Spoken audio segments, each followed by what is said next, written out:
नमस्कार, news live में आपका स्वागत है। मैं नगेंद्र जम्वाल। बात करेंगे कंटेस्टिंग कैंडिडेट्स की जो इलेक्शन लड़ रहे हैं, यहाँ से लोकसभा के चुनाव जो लड़ रहे हैं उनकी किसने खोली पोल और क्या पोल खोली है ये हम आपको बताएंगे, क्योंकि मेरे साथ जुड़ चुके हैं आरटीआई एक्टिविस्ट बलविंदर सिंह, साथ ही साथ ये हैं एडीआर के स्टेट कोऑर्डिनेटर। एडीआर एक ये ऐसी एसोसिएशन है, एक एनजीओ है जो इलेक्शन के दौरान एक्टिव होती है। मैं ठीक कह रहा हूँ? पहले तो आपका स्वागत है। Thank you. आप मुझे ये बताएं बलविंदर जी, जो ये कंटेस्टिंग कैंडिडेट्स हैं, जिस तरह से जम्मू कश्मीर में टोटल 33 कैंडिडेट्स पहले चरण में इलेक्शन लड़ रहे हैं, 24 जम्मू से और 9 घाटी से, इन सभी कैंडिडेट्स के बारे में आपके पास डाटा कहाँ से आया और उसके बाद कौन सा कैंडिडेट्स कितना पढ़ा हुआ है और कौन से कैंडिडेट के पास कितना पैसा है? सर, पहले तो मैं अपनी थोड़ी सी इंट्रोडक्शन दे दूं। मैं एडीआर यानी कि एसोसिएशन फॉर डेमोक्रेटिक रिफॉर्म्स का स्टेट कोऑर्डिनेटर हूं। सर, जो हमारी एडीआर है ये आज से 15 साल पहले वजूद में आई जी। हमारा ये मकसद था, इसको जो लेके चले थे वो था, हम पॉलिटिकल और इलेक्टोरल रिफॉर्म्स पे काम करते हैं। उसके अलावा हम डीक्रिमिनलाइजेशन ऑफ पॉलिटिक्स, क्योंकि पॉलिटिक्स में आप देखिए लोकसभा में आज भी 31% लोग जो क्रिमिनल्स वहाँ पहुँच गए हैं। बहुत सी स्टेट असम्बलीज ऐसी हैं जहाँ पर क्रिमिनल्स लोग वहाँ एंटर कर जाते हैं, जिन्हें हम इलेक्ट करके भेजते हैं जी। तो हमारा काम होता है वोटर्स को अवेयर करना। पहले लोगों के पास ऐसी चॉइस नहीं थी, लोगों को कैंडिडेट्स के बारे में पता नहीं था। तो हमारी एक सुप्रीम कोर्ट में एक हमने पिटीशन फाइल की, जिसमें हमने ये कहा इनको ये मैंडेटरी किया जाए कि जो भी कंटेस्टिंग कैंडिडेट्स हो वो अपने एंटेसीडेंट्स, अपने क्रेडेंशियल्स, अपनी क्वालिफिकेशंस, अपने फाइनेंशियल बैकग्राउंड सारी एफिडेविट्स में सबमिट करें, ताकि लोगों को इलेक्शन वोट डालने से पहले अपने कैंडिडेट्स के बारे में पता होना चाहिए। भाई उसके खाते में उसके क्रिमिनल केसेस तो नहीं है, उसके पास असेट्स कितने हैं, तो उसकी क्वालिफिकेशन कितनी है। तो 2003 में वो सुप्रीम कोर्ट ने हमारी फेवर में डिसीजन दिया। उसके बाद 2004 से लेकर आज तक हम वो लगातार हर साल जितने भी हिंदुस्तान में कहीं भी स्टेट में कोई इलेक्शन होती है तो हम पूरे कैंडिडेट्स का पूरा डाटा अपनी वेबसाइट में लगाते हैं। और वेबसाइट हम अपना नहीं क्रिएट करते, जो चीफ इलेक्शन कमिश्नर की और जो स्टेट में जो चीफ इलेक्टोरल अफसर होते हैं उनकी वेबसाइट के ऊपर जो अपने स्वर्न एफिडेविट्स जो कैंडिडेट्स देते हैं, उसी से लेकर हम कम से कम कुछ 150 के करीब अलग अलग किस्म के एनालिसिस करते हैं। भाई कौन से कितने कैंडिडेट्स इसमें करोड़पति हैं, कितने कैंडिडेट्स हैं जिनके पास पैन नंबर है, कितने कैंडिडेट्स ऐसे हैं जिनके आईटीआर नहीं भरी, कितने कैंडिडेट्स हैं जिनके असेट्स पिछली बार इतने थे, इस बार इतने कितने बढ़ गए, रिकंटेस्टिंग कैंडिडेट्स के उनकी क्वालिफिकेशन क्या है। ऐसे बहुत से किस्म के हम कंपैरिजन भी करके स्टडी वो बार लोगों को डिसमिनेट करते रहते हैं इन्फॉर्मेशन, ताकि लोगों को इन्फॉर्म चॉइस दी जा सके, लोग ये डिसाइड करें वोटर्स पे किस कैंडिडेट को हमने इलेक्ट करना है। बलविंदर जी, मैं आपसे ये जानना चाहूँगा कि अभी हाल ही में एक नाम बड़ा पॉपुलर हुआ था, अकबर लोन जी, जिन्होंने असेंबली में भी पाकिस्तान के समर्थन में नारेबाजी की। उसके बाद जब वो घाटी में गए, वहाँ पे लोगों को संबोधित करते हुए भी उन्होंने पाकिस्तान के समर्थन में ही बातचीत की। उनके बारे में बताएं, उनके पास कितना पैसा है, क्या नॉर्मल है या फिर अमीर है? सर देखिए, मैं जम्मू और कश्मीर 2 सीटें जम्मू की, एक जम्मू वाली और एक बारामूला वाली, टोटल 33 कंटेस्टिंग कैंडिडेट्स हैं। 24 जम्मू से हैं और 9 बारामूला से हैं जी। जो जम्मू कश्मीर की टोटल बात करें ओवरऑल, तो सबसे ज़्यादा रिचेस्ट कैंडिडेट जो है वो अकबर लोन जी हैं। अकबर लोन जी हैं। इनकी क्वालिफिकेशन भी BA LLB है और इनके पास जो असेट्स इन्होंने अपने को ये इन्होंने लॉ की डिग्री ली हुई है, लेकिन जिस तरह से ये बातें करते हैं लगता नहीं है कि इनके पास।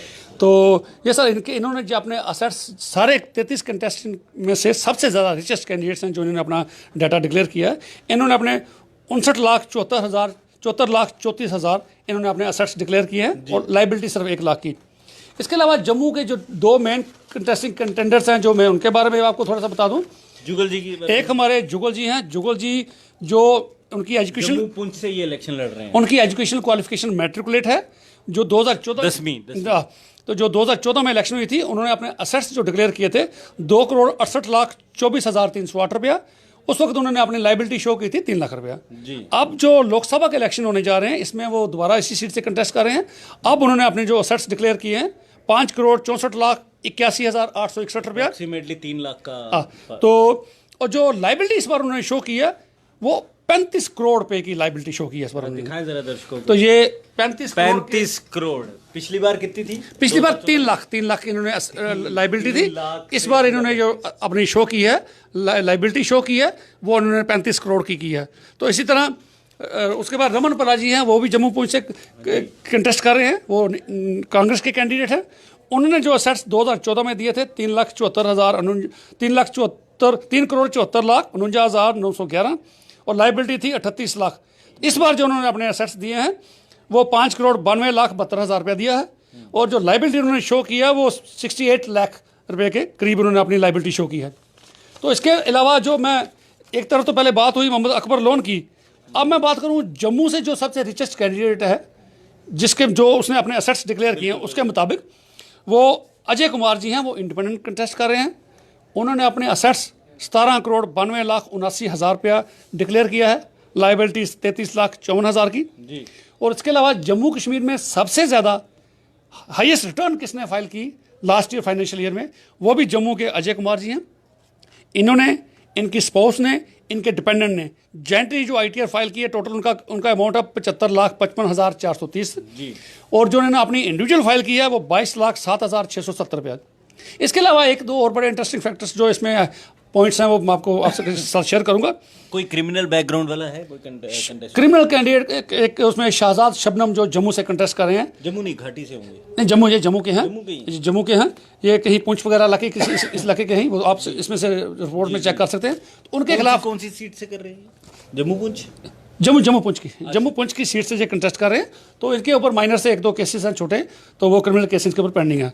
तो जम्मू में जो कि एक कैंडिडेट जम्मू जिसने सबसे लोएस्ट अपने असेट्स शो किए हैं वो अनिल सिंह हैं, जो इंडिपेंडेंट कंटेस्ट कर रहे हैं। इन्होंने अपने मूवेबल असेट्स 10,000 रुपया शो किया है। दर्शकों को बता दें ये पहले चरण में ये इलेक्शन लड़ रहे हैं ये सभी लोग जिनकी ये सारी वो दे रहे हैं, जो 11 अप्रैल को जिसकी पोलिंग होनी है। अनिल सिंह जी के पास सिर्फ 10,000 रुपया जो मूवेबल असेट्स है, इमूवेबल असेट्स उन्होंने जीरो डिक्लेयर किया है। इसके अलावा 5 कैंडिडेट और जम्मू के ऐसे हैं जिन्होंने अपना इमूवेबल असेट्स नील फाइल किया है। इनके पास कोई भी घर, मकान, दुकान, कोई भी चीज़ नहीं है, उनके नाम कोई चीज़ नहीं है। इसके अलावा कश्मीर से एक कैंडिडेट ने, उसने भी अपना इमूवेबल असेट्स जीरो डिक्लेयर किया है, और एक कैंडिडेट ने मूवेबल असेट्स भी जीरो डिक्लेयर किया है। तो ये कुछ हाईलाइट्स हैं, बाकी ये काफ़ी इन्फॉर्मेशन है। तो हमारा मेन मकसद वोटर्स को एक तो ये कहना, जिनकी एज 18 साल जनवरी 2000 तक 18 साल के हो गए हैं, वो अपना वोट बना के अपने वोट बनाएं और जाके वोट कास्ट करें ज़रूर, क्योंकि वोट कास्ट ना करने से कई बार वो कैंडिडेट चुन के आ जाता है जिसको हम नहीं चाहते, जो नहीं आना चाहिए। एक वोट से भी बहुत फ़र्क पड़ता है। सो इसलिए हमारा एक ये भी मकसद था लोगों को मोटिवेट करें, क्योंकि अमूमन लोग देखा उसने छुट्टी वाला दिन छुट्टी समझ के घर बैठ जाते हैं, एक्सकर्शन पे चले जाते हैं, कहीं मूवी देखने चले जाते हैं। और मैंने ये भी देखा है कि रूरल एरियाज़ में फिर लोग ज़्यादा निकलते हैं, अर्बन एरियाज़ में लोग लाइन में खड़े होना पसंद नहीं करते। बलविंदर जी, एक सवाल ये बनता है कि जिस तरह से आपने ये पूरा डाटा लाया, इसके पास इस कंटेस्ट जो कैंडिडेट है इसके पास इतने करोड़, इसके पास इतने, क्या ये आपने ला सकते हैं कि इनका कौन सा बिजनेस है, क्या क्या नहीं? सर, इन्होंने पूरा इनका अगर एफिडेविट स्टडी करेंगे, मैं दर्शकों को ये भी बताना चाहूँगा, हमारी एक वेबसाइट है, हमारी वेबसाइट है माई नेता। अगर आप एंड्रॉयड फ़ोन सबके पास हैं, myneta.info पे जाएं। वहाँ पे जाके पूरी हिंदुस्तान की पूरी जितनी भी 2004 के बाद जितनी भी इलेक्शन हुई हैं, क्या लोकसभा की, स्टेट असेंबलीज की, यानी कि जिसके पास पहली इलेक्शन में कितना पैसा था, अब जो नई इलेक्शन फ्रेश आ रही है उसके पास कितना हो गया, रिकंटेस्टिंग जिसने रिकंटेस्टिंग कैंडिडेट्स हैं उसके पास कितना, उसका पहले कितना था, अब कितना हुआ, कितनी अप्रिसिएशन हुई, उसके सेट्स में कितनी अप्रिसिएशन हुई, ये सारा डाटा हमारी वेबसाइट पर पड़ा है। सर, आज से 15 साल पहले लोगों के पास ऐसी चॉइस नहीं थी। लोगों को जो खड़ा फेस सामने आता था उसको वोट करनी पड़ती थी, उसके क्रेडेंशियल्स नहीं पता होते थे, उसके एंटीसीडेंट्स क्या है नहीं पता होते थे। इस तरह से वेव बन जाती है कि आपने इसको वोट देना है या उसको वोट देना है। और हमारी ये भी सबसे अपील आती है कि देखिए, क्योंकि क्रिमिनल्स लोग लोकसभा में बहुत पहुंच गए, जब हम पॉलिटिकल पार्टी से बात करते हैं वो कहते हैं इन क्रिमिनल्स को हमारा टिकट देना मजबूरी है, क्योंकि लोग इन्हीं को जुता के भेजते हैं, इनकी विनेबिलिटी है। जिस दिन वोटर समझदार हो जाएगा, जिस दिन वोटर अवेयर हो जाएगा, जिस दिन वोटर क्रिमिनल्स लोगों को इलेक्ट करना बंद कर देगा, उस दिन वो क्रिमिनल्स लोगों को सीट देना बंद कर देंगे। क्या नाम था आपका? myneta.info INF। जिस तरह से दर्शकों इन्होंने बताया कि myneta.info पे आप लॉगिन कीजिए एंड्रॉयड फ़ोन के थ्रू। जाहिर सी बात है सभी के पास, ऑलमोस्ट सभी के पास एंड्रॉयड तो होता ही है। उस वेबसाइट पे आपको पूरी जानकारी मिल जाएगी, जिस कैंडिडेट को आप चुन रहे हैं उसके बारे में पूरा बायोडाटा, उसकी हिस्ट्री क्या थी, प्रेजेंट क्या है, आपको सारा का सारा पता चल जाएगा कि कितना पैसा उसने अभी कमाया है, कितना नहीं। और साथ ही साथ इसके अलावा इसके अलावा मैं दर्शकों को और भी बताना चाहूँगा, हमारी एक फ़ोन नंबर भी है हमारा 0801044 5555। ये हमारा, इसमें आप मिस्ड कॉल कीजिए, आगे से आपको कॉल आएगी, आप अपना पिन कोड बताएंगे किस एरिया के रहने वाले हैं, पूरे आपकी इलाके के कैंडिडेट्स की जानकारी आपको दी जाएगी। यानी कि इस फोन पे अगर रिंग करेंगे, मिस कॉल करेंगे तो अगर यानी कि मुझे किसी के बारे में पता करना है तो मैं इस पे रिंग करूंगा, मिस कॉल, यहाँ पे मिस कॉल देंगे, वहाँ से सवाल बताएंगे आप, वहाँ से पूरा आपको इन्फॉर्मेशन SMS आ जाएगा आपके ऊपर, किस कैंडिडेट के बारे में, किसकी क्या क्या डिटेल है, उसकी एजुकेशन क्वालिफिकेशन और फाइनेंशियल। और दूसरा इसके अलावा हमारी टोल फ्री नंबर है 1800110440। आज जो ये हमने शेयर की इन्फॉर्मेशन, ये आज 2 बजे के बाद हमारी वेबसाइट के ऊपर ये भी अपलोड कर दी गई है। दर्शक वहाँ से भी जो हमारे वोटर्स हैं, जो इन्फॉर्म्ड चॉइस लेना चाहते हैं, जो देखना चाहते हैं कैंडिडेट्स की डिटेल, वो इस पे टोल फ्री नंबर पे फ़ोन करके भी पूरे कैंडिडेट्स की डिटेल ले सकते हैं। और हमारा यही मानना है कि अच्छे को चुन के, साफ़ सुथरे को चुन के। और इसके अलावा एक जानकारी और दे दूँ कि इलेक्शन कमीशन ने भी बड़े अच्छे अच्छे इनिशिएटिव लिए हैं फ्री, फेयर और ट्रांसपेरेंट इलेक्शन कराने के लिए। उसने एक वेबसाइट पोर्टल एक बनाया है, उसमें ऐप बनाई है C-Vigil, सिटीजन विजिल। आप वो डाउनलोड करिए। कहीं पर अगर आप देखते हो कहीं कोई हेट स्पीच की जाती है, कम्युनल हेटेड फैलाने के लिए स्पीच की जाती है, प्रॉपर्टी को डिफेसमेंट की जाती है, अगर इश्तिहार लगाए जाते हैं, कहीं कोई लिक्विड डिस्ट्रीब्यूट की जाती है, कोई पैसा बांटा जाता है, कोई फ्री बीज दी जाते हैं, आप उसकी फोटोग्राफ लेके, आप उसका वीडियो बना के ऑटोमेटिकली वो उनकी अपलोड हो जाएगी उनकी वेबसाइट पे, और 100 मिनट्स के अंदर वो उसका डिस्पोजल करेंगे, क्योंकि GPS के थ्रू आप वो लोकेशन उनको आ जाएगी, तो वो कार्रवाई करता है 100 मिनट के अंदर अंदर वो उसके ऊपर कार्रवाई करते हैं इलेक्शन कमीशन वाले। तो मैं एक सतर्क नागरिक बनिए, खास करके युवाओं से मैं अपील करता हूँ कि एक सतर्क नागरिक बनिए।